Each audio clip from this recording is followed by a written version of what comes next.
Hello and welcome back to our series on learning how to crochet. In this video we're going to learn the US single crochet, also known as a UK double crochet. As we go along and progress in the videos from now, the terminology will differ slightly, but I'll make sure that you know what you're doing.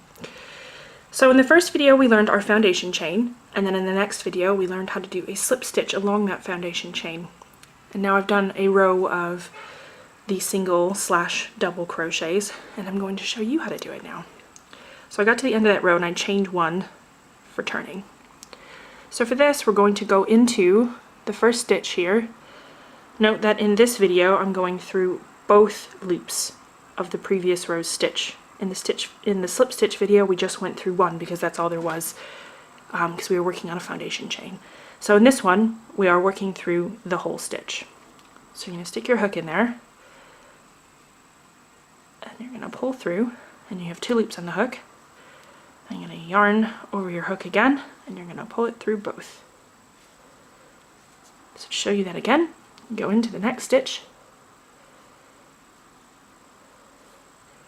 pull the yarn over, two loops on the hook, yarn over again, and pull it through both.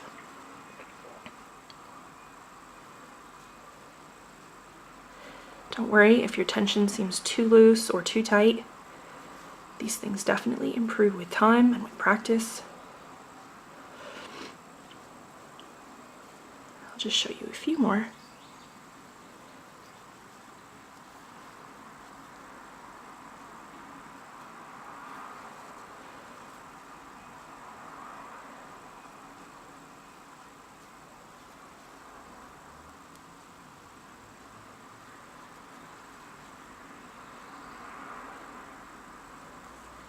And that's how you do the US single UK double crochet.